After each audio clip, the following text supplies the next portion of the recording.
We are accepted as part of a local accelerator, and they are asking us for 10% equity in return for mentoring and networking. Is it worth it? Oh my goodness. So let's go back.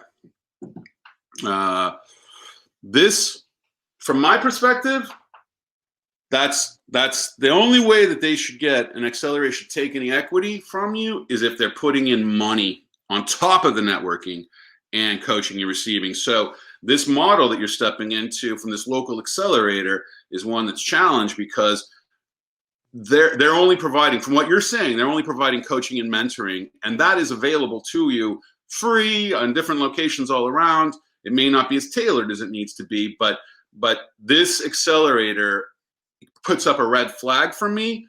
Back in 1993, I started an accelerator, an incubator called TSIBS.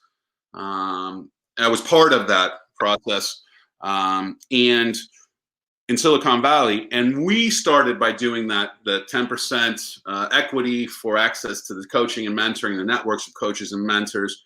Anne Marie Harmony led that, and this is like going way back now. And we found that model wasn't effective, and that there was a higher level of expectation the businesses had for the accelerator to perform, because there's an expectation. You've got a percentage of my company. I need more coaching and mentoring. So I would turn that one down, and I would focus on one that's going to provide you money for your investment, or take no equity and still give you the tools and resources. Ted, what are your thoughts? I absolutely agree. I mean, most of the startups need some form of capital, and to give away equity when you're needing capital, I think capital is key, and that has to be a component. If it's a component of it, I would probably be for it, but it has to be a component. Yeah, I mean, this sounds like an accelerator that's trying to start up themselves and doesn't have the cash to invest in you as a business, and so therefore they're going to take equity through access to coaches and mentors. It's not solid. Again, it's a red flag for me.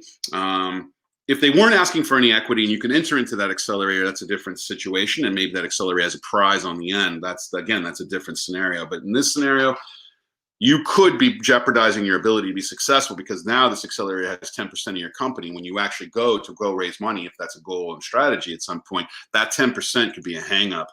And they want to get those people out of the way, or they're trying to get bought out. So it just creates complications I wouldn't want you to get into. So the answer from us here, Ted and I, no. Wish we had a big circle we could cross it out.